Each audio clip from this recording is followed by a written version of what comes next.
Students अस्सलाम वालेकुम। Properties of ridge regression, ठीक है। रिज रेग्रेशन को आप जो है कैपिटल आर से भी शो कर सकती हैं। यहाँ पे हमारे पास क्या है स्टूडेंट्स, अब हम इसकी कुछ प्रॉपर्टीज़ हैं वो कर लेते हैं। बीटा ओ एल एस जो हमारे पास ओ एल एस के एस्टिमेटर्स हैं is an unbiased estimator of beta. तो ये बार बार आपको मैंने बता दिया है कि किस सूरत में जब expectation of beta is equal to beta के इक्वल होता है, ठीक है। एक्सपेक्टेशन, इसका जो एक्सपेक्टेशन है वो इसके बराबर हो जाता है जस्ट, और बीटा के साथ कोई भी कुछ भी कांस्टेंट ऐड नहीं होता, कुछ भी नहीं वैल्यू आती, इस वजह से वो हमारे पास अनबाइस्ड होगा। यानी कि जो अगर इसका एक्सपेक्टेशन अप्लाई करें तो इसमें अगर इसकी वैल्यू फॉर एग्ज़ाम्पल 34 आ जाती है या इसकी वैल्यू 10 आ जाती है तो हमारे पास ये जो पैरामीटर था बीटा, इसकी वैल्यू भी 10 ही होगी, ठीक है। तो डेफिनेटली जब हम इसके साथ कोई और वैल्यू ऐड होती है तो इसके साथ इधर कोई और टर्म्स ऐड हो जाती है, तो यहाँ पे अगर 10 है तो फिर कोई और चीज़ के आई कांस्टेंट हम ऐड कर देते, तो के की कोई भी वैल्यू हो सकती है, तो फिर इसकी वैल्यू ऑब्वियसली इंक्रीज़ कर जाएगी, तो फिर वो इसके और इसके तो इक्वल नहीं रहेगी ना, तो इस वजह से ये बाइस्ड हो जाता है। लेकिन यहाँ पे ये अनबाइस्ड है, तो इट्स मीन इसकी जो वैल्यू होगी वो इसके ट्रू पैरामीटर के इक्वल होगी। Beta asterisk are ridge estimator, ये क्या है, रिच रेग्रेशन, ये ऑल एस एस्टिमेटर्स हैं और ये रिच एस्टिमेटर्स हैं, ठीक है। इसको हमने हेड से शो नहीं किया, इसको हमने इसको स्टेरिक से शो किया है। इज़ अ बाइस एस्टिमेटर ऑफ बीटा। यहाँ पे अगर 10 है तो यहाँ पे कभी भी 10 नहीं होगा, इसकी वैल्यू पैरामीटर है ना, ये पॉपुलेशन पैरामीटर हो जाता है, ठीक है। तो ये अगर 10 है तो इसकी वैल्यू 10 नहीं आएगी क्योंकि ये बाइस्ड एस्टिमेटर है, ये यहाँ पे हमारे पास इक्वल नहीं आएगा, ठीक है। इसलिए ये बाइस्ड एस्टिमेटर है। For orthogonal covariates x prime x is equal to n I p beta asterisk r is equal to n divided by n plus lambda beta asterisk वाला, ये फार्मूला है हमारे पास ऑर्थोगोनल कोवेरिएट्स का। You have already discussed orthogonal, what is orthogonal, ठीक है। ये topic आप पहले कर चुके हैं। तो ये हमारे पास फार्मूला है इसका। इसमें क्या होता है कि hints in this case the rich estimators always produces shrinkage towards zero. यहाँ पे हमारे पास ऑर्थोगोनल कोवेरिएट्स का जब हम वो करते हैं तो उसको इसका जो फार्मूला अप्लाई करते हैं उसमें हमारे पास रिच एस्टिमेटर्स जो होते हैं, तो ये वाले देखिए यहाँ पे ये फार्मूला है वो श्रिंक कर देता है, ठीक है। वो क्या करता है, rich estimator always produce shrinkage towards zero. हमारे पास वैल्यूज़ जो होती है वो ज़ीरो के क्लोज आना शुरू हो जाती है। लेमडा, अब ये यहाँ पे देखिए लेमडा है, लेमडा मैट्रिसेस में आइगन वैल्यू को शो कर होता है। ऐसे हमारे पास जो है स्टैटिस्टिक में हम लेमडा एवरेज मीन के लिए शो करते हैं, ठीक है। लेकिन जब मैट्रिसेस केस में तो ये देखिए यहाँ पे मैट्रिसेस एक्स प्राइम एक्स, जब ये यूँ होता है तो ये मैट्रिसेस के क्वेश्चंस में मोस्टली हम शो करते हैं। Lambda controls the amount of shrinkage, तो यहाँ पे लेमडा क्या होता है कि जितनी वैल्यू श्रिंक हो रही होती है, ज़ीरो के करीब जा रही होती है, वो लेमडा इसकी वैल्यू को कंट्रोल करता है। An important next property, an important concept in shrinkage is the effective degrees of freedom associated with a set of parameters. अब हमारे पास एक और कंसेप्ट श्रिंकेज का क्या है कि जब जैसी वैल्यू श्रिंक हो रही होती है तो उसमें हमारे पास क्या होता है कि जो इफेक्टिव डिग्रीज ऑफ फ्रीडम होने चाहिए वो, ठीक है। और वो किससे एसोसिएट करते हैं, डेफिनेटली वो सेट ऑफ पैरामीटर्स। जितने आपको ये पता होगा स्टूडेंट कि हमारे पास जो n minus P n minus के प्लस 1 ये रिग्रेशन आप कर चुके हैं, ये हमारे पास डिग्री ऑफ फ्रीडम को शो करता है ना, स्मॉल n। तो स्मॉल n जो होते के हमारे पास वो हम इधर पैरामीटर्स को शो कर रहे होते हैं, ठीक है। तो नंबर ऑफ़ पैरामीटर्स जो होते हैं बीटा 1 बीटा 2 बीटा 3 एक्सेट्रा, ठीक है। तो n हमारे पास टोटल वो आ जाते हैं, पैरामीटर्स आ जाते हैं। तो ये हमारे पास जो इफेक्टिव डिग्रीज ऑफ फ्रीडम होगा और इसका जो लिंक है किसके साथ है, वो पैरामीटर्स के साथ है। ये हमारे पास यहाँ पे देखिए n स्मॉल n अभी हो रहा है, ये पैरामीटर्स को शो कर रहा है।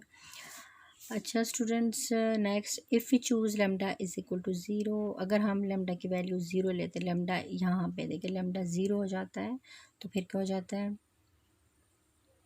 यहाँ पे अगर देखिए लेमडा ज़ीरो भी है तो फिर ये n और n भी यहाँ पे कैंसिल आउट हो रहे हैं। अच्छा, if we choose lambda is equal to 0, we have p parameters since there is no penalization.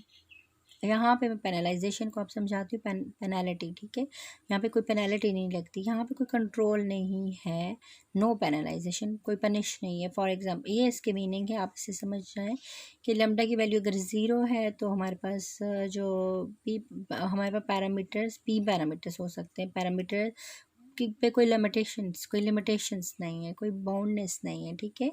इस सेंस में हम कह रहे हैं since there is no penalization, no control, no punish, यानी हम पैरामीटर्स की तादाद कुछ भी हो सकती है।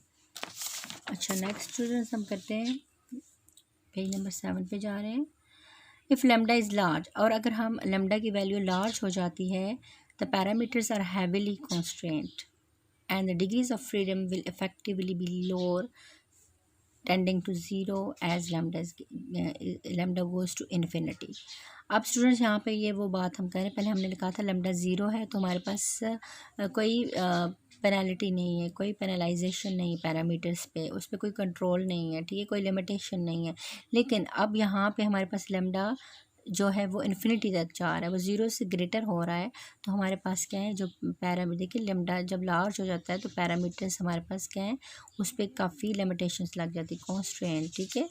कॉन्स्ट्रेंट का मतलब है लिमिटेशंस, यानी पैरामीटर्स पे कंट्रोल होगा।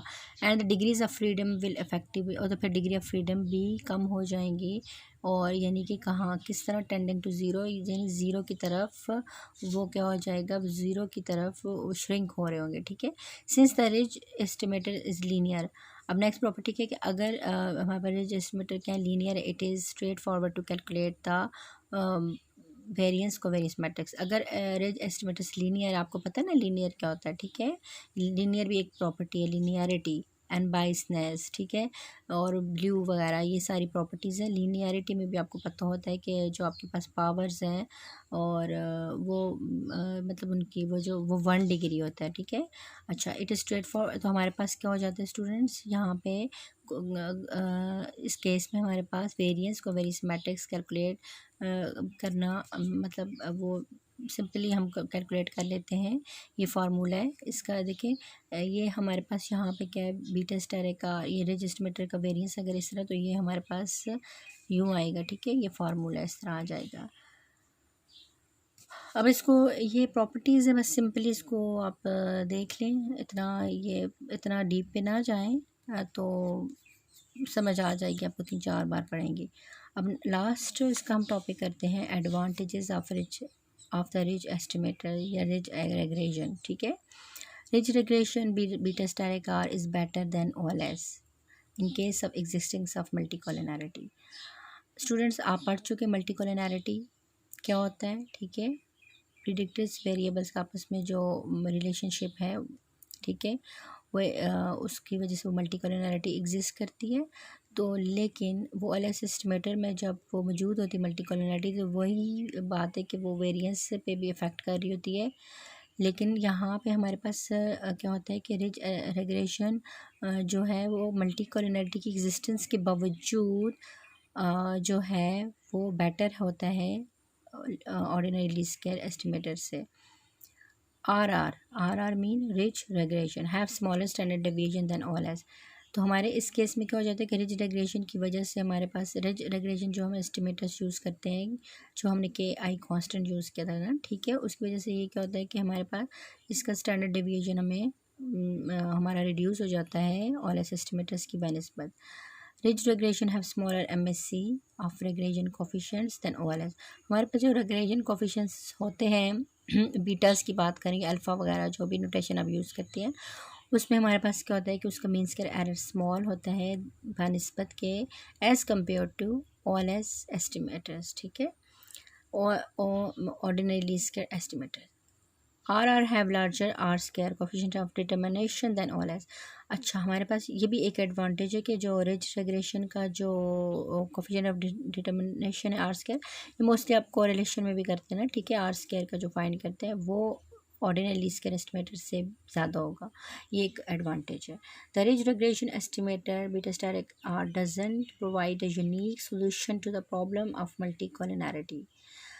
रिज रिग्रेशन जो है वो हमारे पास कोई एक सोल्यूशन, मल्टीकोलिनैरिटी की एग्जिस्टेंस का जो उसका जो सोल्यूशन है, वो जो प्रॉब्लम होता है उसकी मल्टीकोलिनैरिटी की एग्जिस्टेंस की वजह से जो डाटा और मॉडल में प्रॉब्लम्स आ रहे होते हैं, रिजल्ट्स में एरर में, तो उसका कोई एक सोल्यूशन वो प्रोवाइड नहीं करता, but provides a family of solution.